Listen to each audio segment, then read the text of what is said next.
Ciao tout le monde, j'espère que vous allez bien, c'est Benito. Je suis vraiment très heureux de vous retrouver aujourd'hui pour ce deuxième épisode du Point Critique. J'ai la pêche, j'espère que vous aussi, parce que là aujourd'hui je vais vous parler d'un roman qui déchire. C'est vraiment un truc de ouf, c'est un roman glaçant qui m'a hissé les poils et pourtant je sais que j'en ai pas beaucoup.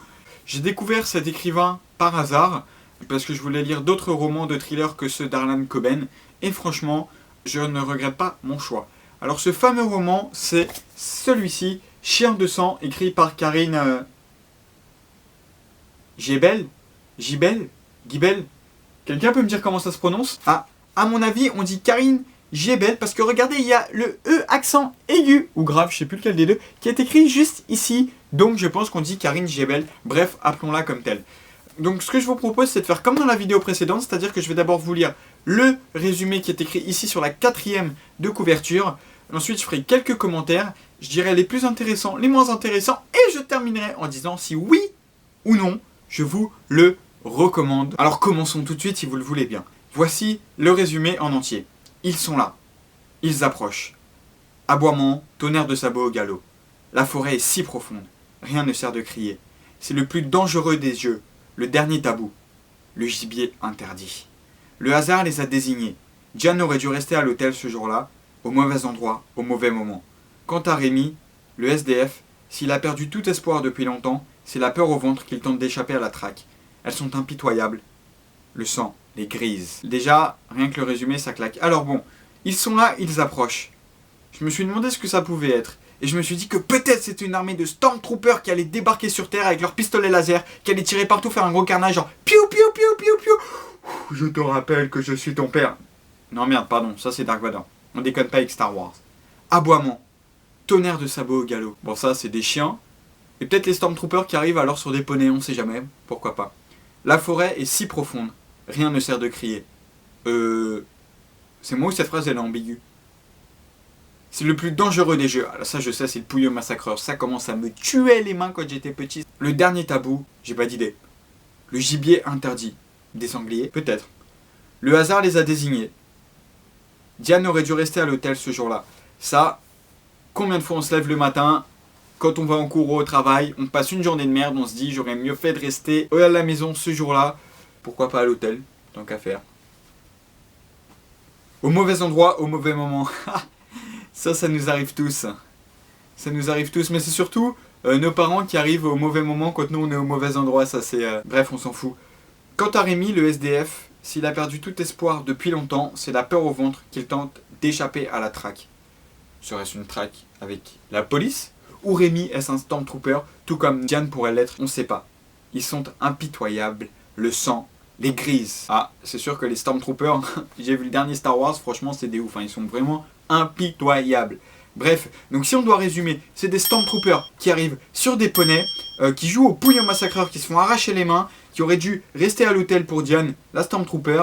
Pour Rémi, bah, ça j'ai pas d'idée, c'est la peur au ventre qu'il tente d'échapper à la traque, peut-être celle de Dark Vador, on n'en sait rien. Et enfin, on apprend qu'ils sont impitoyables et qu'ils n'hésitent pas à tirer puisque le sang les grise. Voilà, bon bah c'était le résumé tel que je pouvais le faire, hein. J'ai donné le meilleur de moi-même dans ce résumé. Alors ce que je vous propose tout de suite maintenant, c'est de dresser les plus intéressants et les moins intéressants. Et comme à mon habitude, on va commencer par le moins. Les points négatifs dans ce roman, s'il n'y en a qu'un seul, hormis le fait que ce soit un petit peu long, mais ça je vais arrêter de le dire parce que je pense que c'est à cause de moi, enfin c'est moi qui trouve les romans longs au début. Il y a une chose peut-être que j'aurais préféré avoir dans ce thriller psychologique, c'est vraiment le passé un petit peu plus explicite des personnages afin que nous sachions mieux ce qui les motive à faire ce qu'ils font, mais ça je vous laisse le découvrir. C'est vraiment le seul point négatif que j'ai trouvé dans ce roman, et maintenant on passe au plus intéressant, puisque là j'ai beaucoup de choses à dire. Alors le premier plus intéressant, c'est vraiment le style d'écriture de Karine Gibel. C'est vraiment des romans, des paragraphes efficaces, rythmés. Vous verrez, il y a le décompte des heures à chaque fois. Les paragraphes ne dépassent pas plus de 3-4 lignes. Ça va de 1 mot à 4 lignes. C'est vraiment rythmé, cinglant, aiguisé. Bref, ce que j'aime. Le deuxième plus intéressant, c'est qu'on est plongé vraiment dans l'histoire, ce qui est quand même un avantage hein, quand on lit un roman. Le troisième plus intéressant, je dirais qu'elle choisit des personnages un petit peu ordinaires, qu'on n'a pas forcément l'habitude de voir dans les romans. Rémi qui est un SDF. C'est rare les romans où c'est un SDF qui est un des personnages principaux. À part dans No et moi de Delphine de Vigan, mais ça, j'en parlerai plus tard. Quatrième plus intéressant, c'est que Karine Jebel arrive à faire d'un de ses romans dérangeant quelque chose de très intéressant et de palpitant, et on se sent presque même coupable de kiffer cette palpitation, parce que c'est vraiment, vous allez lire le livre, c'est vraiment quelque chose de dérangeant, de révoltant. On peut se demander comment ce genre de truc arrive encore à notre époque, et malgré tout, on kiffe, on veut en savoir plus, on veut aller plus loin. Est-ce que les personnages vont s'en sortir? On ne sait vraiment pas. C'est vraiment un roman que j'ai kiffé, c'est vraiment un style d'écriture que j'ai aimé.